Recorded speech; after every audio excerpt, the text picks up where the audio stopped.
Shalom, aujourd'hui je voulais parler la 70e semaine de Daniel. Vous voyez, William Branham n'a pas prêché les 70 semaines de Daniel, mais il a prêché le titre de la prédication, c'est la 70e semaine de Daniel, c'est-à-dire que la dernière semaine des 70 semaines de Daniel. Les 69 semaines, tout le monde connaît ça, que ça s'est arrêté à la crucifixion de Jésus. Tout le monde connaît ça. Mais ce qui nous importe, c'est la dernière semaine de 70 semaines de Daniel. Et voilà pourquoi je dis, personne ne peut prêcher ce message en dehors de l'épouse. Les gens qui vont prêcher, soit ils vont jeter ça dans le futur, que ça va arriver quand littéralement ils connaissent le plan. Ça va arriver, l'épouse est enlevée, Élie et Moïse entrent en scène, ainsi de suite, pour regrouper Israël, ainsi de suite, Israël devient une nation, ensuite Christ revient sur un cheval blanc avec les myriades. Tout le monde peut répéter ça, même le diable peut répéter. Si vous regardez les vidéos sur les 70 semaines de Daniel, c'est ce qu'ils répètent. Mais quand est-ce que ça va commencer? Ils sont incapables de nous dire, c'est quoi les Juifs là? Est-ce que c'est les Juifs en Israël? Ils sont incapables. Il y en a qui ont pris le risque. Ils disent que c'est les Juifs en Israël. Ils attendent Élie et Moïse là-bas à l'est, et la construction du temple. D'autres, ils tenaient ce genre de discours. Ils voient que non, il n'y a pas de temple.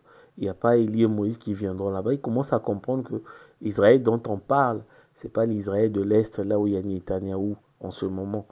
Ce n'est pas Israël qui est en train de tuer les Palestiniens. Pas du tout. Raison pour laquelle je dis la 70e semaine de Daniel, c'est une prédication. Il n'y a que l'épouse qui peut prêcher ça. Il n'y a que l'épouse qui peut prêcher ça.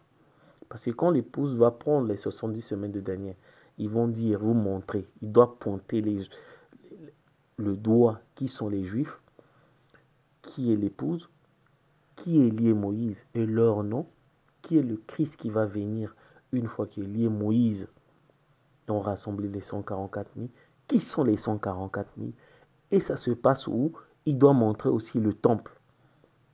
Voilà, si quelqu'un veut toucher les 70 semaines de Daniel, il doit vous donner le nom d'Élie et Moïse. Ce n'est pas d'une manière littérale de répéter les bandes où tout le monde répète. Même les pentecôtistes, ils répètent ça sans pourtant lire William Branham.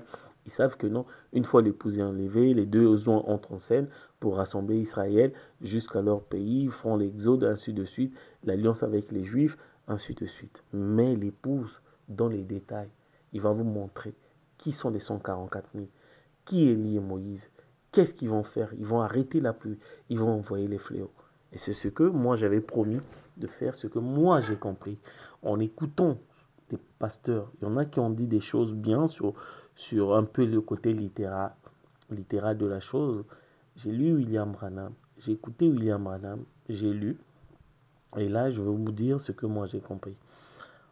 Sur la dernière semaine des 70 semaines de Daniel, il y a un détail, c'est divisé en deux. 3 ans et demi et 3 ans et demi. Je vais parler du premier 3 ans et demi. Et puis on va voir quand est-ce que ça a commencé. Le premier 3 ans et demi, littéralement, c'est une fois l'épouse est enlevée. Élie et Moïse rentrent en scène pour prêcher 3 ans et demi. Rome fait l'alliance avec les Juifs pendant 3 ans et demi. Le premier 3 ans et demi. Et l'épouse est dans les noces pendant 3 ans et demi. Là, il y a les Écritures. Maintenant, il y a la seconde de 3 ans et demi. Ça, je ne toucherai pas. Je vais commencer d'abord par le premier 3 ans et demi. Vous savez que l'âge de l'épouse, quand ça va terminer, l'épouse devait prophétiser de nouveau d'après Apocalypse 10, 11. Mais sauf que Élie et Moïse aussi devaient prophétiser chez les Juifs. Mais les deux là vont se chevaucher. C'est pas que non, l'âge de l'épouse termine, l'âge de Juif commence. Non, les âges se chevauchent. C'est comme l'âge de Jean-Baptiste et Jésus. Jean-Baptiste ne s'est pas arrêté net et Jésus a commencé net. Non. Entre Jean-Baptiste et Jésus, à un moment, il y a eu le croisement entre le moment où Jean-Baptiste est en train de finir son message et le moment où Jésus est en train de commencer son message. Jusqu'à ce que Jean-Baptiste s'est éclipsé et Jésus a pris la place. C'est là où il dit il fallait que moi, je puisse me rabaisser et tout lui puisse monter. Ainsi de suite. Donc l'épouse, pareil, que lorsque nous allons prophétiser au temps de la fin, le mystère de Dieu, Élie et Moïse vont entrer en scène. Donc les âges, donc la fin de l'âge de l'épouse et le début de l'âge juif va commencer, va se chevaucher. C'est ce que moi je crois. Et là, Élie et Moïse, une fois que l'épouse est enlevée, Dieu traite avec les Juifs. Élie et Moïse entrent en scène. Qui est Élie et Moïse? Je vous ai dit que non, le type d'Élie et Moïse dans l'Apocalypse, c'est Gabriel et Michaël dans Sodome. Vous allez voir, ils vont faire la même chose. Lui, Lot et ses filles, c'est l'église fondamentaliste. Vous voyez? Lot, c'est l'église fondamentaliste. Qu'est-ce que les deux messagers sont venus faire? Ils sont venus rompre l'alliance que Lot avait fait avec les Sodomites. Vous voyez? De faire sortir Lot. Parce que Lot était en erreur. Il va montrer l'erreur de Lot. Et exactement quand Élie et Moïse vont venir, qu'est-ce qu'ils vont faire? Ils vont montrer que, puisque les Juifs vont faire l'alliance avec Rome, ils vont leur montrer qu'ils sont en erreur. Ils vont leur faire sortir. Quelle est l'alliance là? On peut repartir dans la Genèse. L'alliance là, c'est Sodome, ce sont les églises. Voilà l'alliance que Dieu, que le Rome a fait avec les Juifs. Voilà.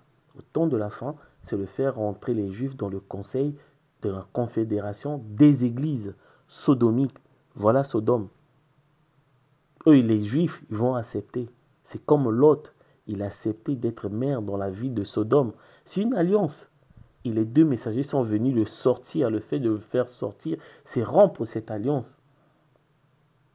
Donc au temps de la fin, les Juifs, ils seront dans les églises, ce qu'on appelle Sodome. Et Élie et Moïse viendront pour les faire sortir de ça. Les deux, c'est là où les deux prophètes viendront pour prophétiser. Prophétiser pour faire quoi? Ils vont faire sortir les Juifs, qui est le type de Lot, dans les églises, dans le conseil œcuménique. C'est là où on a dit que non. Élie et Moïse, c'est Billy Paul et Joseph Marion Branham. Ils sont en train de faire, Joseph Branham, en train de sonner de la trompette pour faire sortir les Juifs dans l'alliance, dans les églises qu'ils ont fait avec Rome. Vous voyez, il va les faire avant de mettre la marque de la bête. Donc ils vont les faire sortir, disent que non, l'alliance, vous êtes en erreur de signer cette alliance. L'alliance là, c'est le système de Nicolaïte, le système de pasteur où il y a un qui vous dirige, un homme au-dessus de vous qui vous dirige. Mais il y a la mère aigle avec 4 mètres d'envergure qui viendra pour les faire sortir de là en sonnant de la trompette pour rassembler les aigles. C'est ce que Joseph Branham est en train de faire. Mais entre-temps, il y a Élie qui devait arrêter la pluie. Maintenant, qu'est-ce qui se passe? Quand les deux messagers vont prophétiser ce qu'ils sont en train de faire, il va arrêter. Il y a un ange au ciel qui va retenir. Il y a 4 anges, mais il n'y a pas 4 anges. Il n'y a qu'un seul ange qui a 4 faces. C'est Billy Paul. J'ai expliqué déjà le pourquoi. Cet ange-là va retenir les 4 vents. Donc ce sont les 4 vents, les 4 fléaux. Et il y a un ange sur la terre, si vous lisez Apocalypse 7, il dit à l'ange de retenir les 4 vents, aux 4 anges, juste à ce qu'ils puissent sceller les 144 000. Pour vous dire que les fléaux ne peuvent pas tomber pendant que Élie et Moïse sont en train de prophétiser. Sur les Juifs, bien entendu. Vous voyez? Donc Lot, Dieu n'a pas fait tomber la pluie avant que Lot puisse sortir. Donc Dieu avait arrêté le feu le temps que Lot puisse sortir. Vous voyez? Dieu avait retenu la pluie le temps que Noé puisse rentrer dans l'arche. Voilà. Donc avant qu'une goutte tombe, de fléau tombe, Noé était dans l'arche. Et Noé est le type des Juifs qui passent par les tribulations. Et non que le type de l'épouse qui ont levé vivant. Avant qu'une goutte de feu tombe dans Sodome, Lot était déjà sorti. Lot est le type de Juifs. Et qui les a fait sortir? C'est Élie et Moïse. Mais qu'est-ce qu'ils ont fait? Ils ont aveuglé Sodome. Mais il faut qu'on trouve aussi l'aveuglement qui est à Sodome dans Apocalypse pour dire qu'effectivement Élie et Moïse, c'est Gabriel et Michaël. Qu'est-ce qui fait Élie dans Apocalypse 11 quand au moment de leur prophétie, ils ont arrêté la pluie? Vous savez la pluie? La révélation, c'est l'aveuglement. Parce que Paul lui dit dans 1 Corinthiens 12, nul ne peut dire que Jésus est le Christ si l'Esprit de Dieu n'est pas en lui. Or, l'Esprit de Dieu, c'est la pluie qui tombe sur les bons et les mauvais. Et c'est cette pluie qui nous permet de voir les Écritures. Mais sauf que Élie va arrêter la pluie pendant 3 heures et demie, le temps de leur prophétie. À tel point que pendant cette période-là, on va montrer les gens les Écritures, que Joseph Branham est le Messie. Gabriel et Michaël, c'est Joseph Branham et Billy Paul. Ils ne peuvent pas voir. Pourquoi? Parce qu'ils n'ont pas la pluie sur eux pour comprendre les Écritures. On comprend les Écritures par la pluie. Mais Élie va arrêter la pluie. Là, il n'y a pas encore le jugement sur les 144 000. Il a retenu la pluie. Il a retenu les vents, les fléaux sur les 144 000. Donc, pour vous dire que non, quand ils vont prophétiser, il n'y a pas le feu qui tombe. Quand ils vont prophétiser, il n'y a pas la pluie, les fléaux qui vont tomber sur les 144 000. Ça, c'est bien après. Donc, on doit d'abord les sceller. On doit leur donner la robe blanche pour le jugement. Ce sont les mêmes foules des nations qui étaient autour du trône dans Apocalypse 7. Et que Jean disait, mais qui sont? Il dit, ils viennent de toutes les nations, de toutes les langues. Ils étaient autour du trône de l'agneau. L'agneau, c'est Joseph Marion Branham. Voilà leur agneau pour les Juifs. Tout ça, là, on a montré. Pendant tout ce temps-là, l'épouse est dans les noces. Pendant 3 ans et demi. Pendant l'âge juif, c'est 3 ans et demi.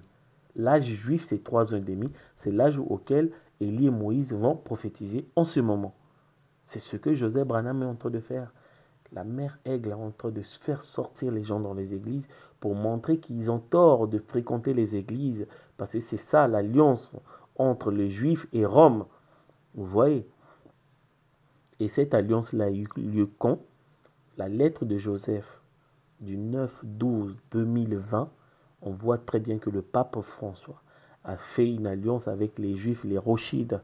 Ça, c'est le côté physique.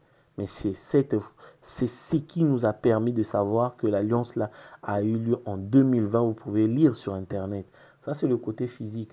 Nous savons le côté spirituel, c'est lorsque les Juifs, ceux qui ne sont pas allés en enlèvement, vont s'intégrer les églises, le conseil œcuménique, qui est le conseil de Nicolaïs, qui est la confédération des églises. Voilà le côté spirituel. Mais Joseph, Dieu, grâce soit rendue à Dieu de nous envoyer Joseph Branham, le plus grand don sur la terre, nous a précisé que quand on a vu le pape François, qui est le directeur de cette alliance pour le capitaliste universel, je vais vous montrer les dates. C'est eu, en ce moment-là, il y a eu l'alliance dont Daniel parle dans Daniel 9 entre Rome et les Juifs qui sont les Rothschild qui détiennent les cartes bancaires, les Mastercard. Ce sont les Juifs qui détiennent ça.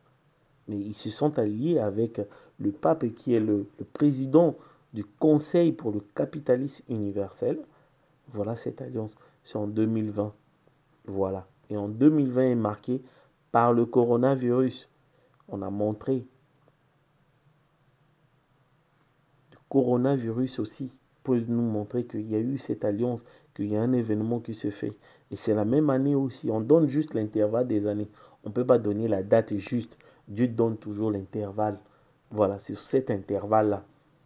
2020. Élie et Moïse. Et c'est là où nous commençons à manger. On est dans les nonces, en train de manger le menu à 7 pas. Luc 17, 30. Malachie 4. Apocalypse 17. On dit le messager, c'est nous. Élie de Malachie 4, c'est nous. L'épouse, c'est nous. La lumière, le Messie pour les nations. Jean 14, 12. Les œuvres que William Branham a fait, nous le ferons. On le ferait davantage parce qu'on est nombreux. Là, c'était une seule personne chez Jésus. Et nous, là, il sera plusieurs personnes, davantage. On a montré le Fils de l'homme, c'est nous. Élie de Malachie 4, c'est nous. Ça sont les nonces, parce que dans les nonces, il y a un menu. Et le menu à 7 parts, c'est Apocalypse 17, Luc 17, 30, Malachie 4. Ça, c'est côté nation. Là, nous sommes dans les nonces. Pendant 3 heures et demie, au moment où Élie et Moïse sont en train de prophétiser. Maintenant, quand Élie et Moïse vont prophétiser, c'est-à-dire que vont ramener tous les Juifs, ils vont les faire sortir dans Sodome, dans le conseil œcuménique, pendant 3 ans et demi, on va les tuer littéralement. Littéralement, parce qu'on vous a dit que Joseph Branham, il est prophète mineur. Joseph Branham n'a pas de message. Ça, c'est une façon de tuer. Les Juifs aussi, on va les tuer. Littéralement. C'est pas encore la mort physique, c'est la mort littérale. C'est-à-dire que par la bouche. Parce que tuer quelqu'un, c'est salir sa réputation. Ne pas reconnaître qui il est. Joseph Branham n'a pas de message prophète mineur, ils vont le tuer. Il n'est pas prophète. Il est prédicateur parce que prophète. Tout ça, là, ils vont le tuer. Maintenant, une fois que les 3 ans et demi sont terminés, mais il y a une autre 3 ans et demi. Les 3 ans et demi qui vont venir, c'est pour compléter les 3 ans et demi que Jésus avait commencé. Là, maintenant, on part dans Ésaïe 61. Quand Jésus est rentré dans le temple, il a pris le rouleau. Il a eu une partie d'Ésaïe 61, une année de grâce et tout dessus. Mais la partie de jugement, il n'a pas lu. Or, la partie de jugement, là, c'est la deuxième moitié, la dernière moitié des 3 ans et demi de la 70e semaine de Daniel. Et là, maintenant, qu'est-ce qui se passe? Une fois que les 3 ans et demi, il a regroupé Israël dans leur patrie, la construction du temple. Maintenant, il va descendre dans Apocalypse 19. Le Christ, il va descendre. Où est-ce qu'il va les rencontrer, les Juifs qu'il a rassemblés? Dans le temple. Le temple est là. Il a construit le temple, mais il viendra dans le temple. C'est là où il va venir, comme le promis. Là maintenant, on se retient, on se rappelle de ce que William Branham avait dit, qu'il y a donc 3 choses qui vont m'arriver. La fin de mon ministère, ou le changement de mon ministère, la fin de mon ministère, ou ils vont m'emmener dans le désert pour être le promis. Pour être le promis, le fils promis, loin. C'est là où les 6 buts de visite de Daniel, de Gabriel à Daniel, oindre les saints des saints. Donc il va oindre le temple naturel, il va oindre le temple physique Joseph Marion Branham. Ça c'est la dernière moitié. C'est Apocalypse 19 qui accomplit pour accomplir ça, pour compléter l'année de vengeance que Jésus n'avait pas lu dans Luc 4, ce que Isaïe avait dit, la vengeance. Puisque les Juifs, donc le jugement, c'est maintenant qu'ils vont tomber.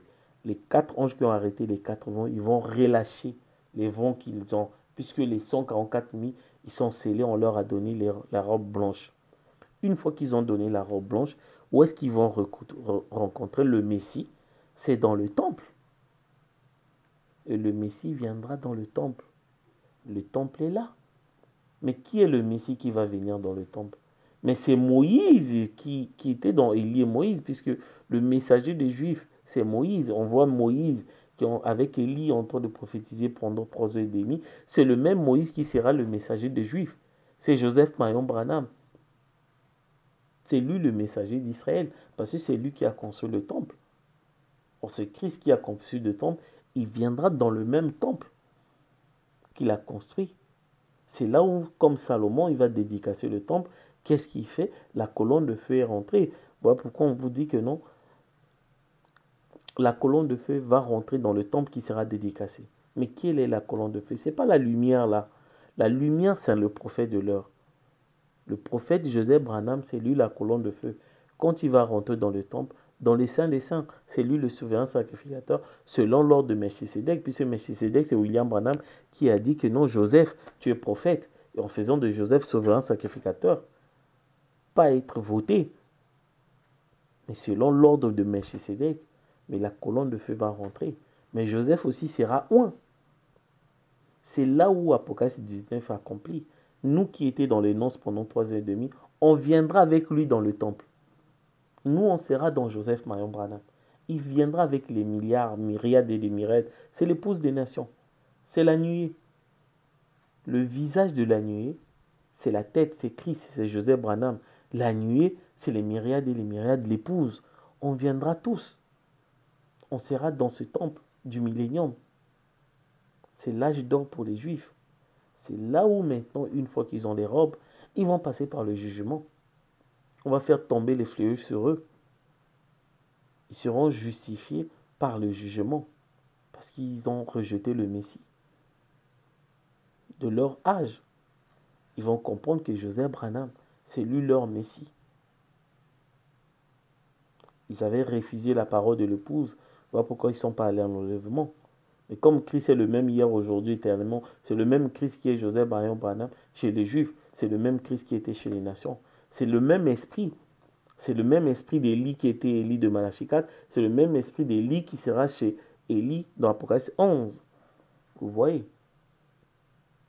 C'est là où je dis que le temple qui sera, le millénium qui sera oint, c'est le temple que Joseph Marion Branham a construit, parce que lui qui est la colonne de feu fétichère, il va rentrer dans le temple pour le oindre. Joseph Branham est la lumière du jour, et la lumière c'est la colonne de feu, le logos. Aujourd'hui, au temps de la fin, il s'est fait chair sous la forme de Joseph chez les Juifs. Et là, je pars chez les Juifs, mais il ne viendra pas seul. Il y aura des myriades, qui est l'épouse des nations, qui était dans les noces pendant 3 heures et demie, au moment où ils étaient en train de prophétiser. Pour vous dire que non, l'alliance a eu lieu en 2020. En 2020, pendant l'année du coronavirus, il y a eu l'annonce entre les Juifs et Rome. Ils vont rompre cette alliance au bout de 3 ans. Ensuite, Joseph va pouvoir, je dis 2023, le temple va terminer. Et c'est là où Dieu va rencontrer les 144 000 dans le temple auquel Joseph a construit. Et Joseph viendra là. C'est Dieu, la colonne de feu. C'est lui, c'est leur Christ. Il va la rencontrer là, d'après Malachie 3, que le Christ il va descendre dans le temple. C'est que les Juifs croyaient que si Jésus était le Christ, il devait venir prendre la place de Caïphe. Sauf que ce n'était pas ça. C'est lors de la seconde venue des 3 ans et demi. Ce n'était pas lors de la première année, les 3 ans et demi de Jésus, qui devait venir dans le temple, comme Malachie avait annoncé. C'est lors de la seconde 3 ans et demi, la dernière moitié de 70 semaines de Daniel, que le Christ il viendra dans le temple, conformément à la prophétie de Malachie. Vous voyez, voilà la 70e semaine de Daniel dont j'ai compris. Et tellement, si je lis, moi j'ai un temps limité, ce sont celui qui, si j'ai dit quelque chose qui n'est pas vrai, qu'on me pose des questions et je suis prêt à répondre. Mais pour vous dire que non, Dieu, quand il envoie des messagers, il ne donne pas les noms. Ce sont les caractéristiques qui nous permettent de dire que Élie et Moïse, c'est Billy, Paul et Gabriel, ils étaient à Sodome.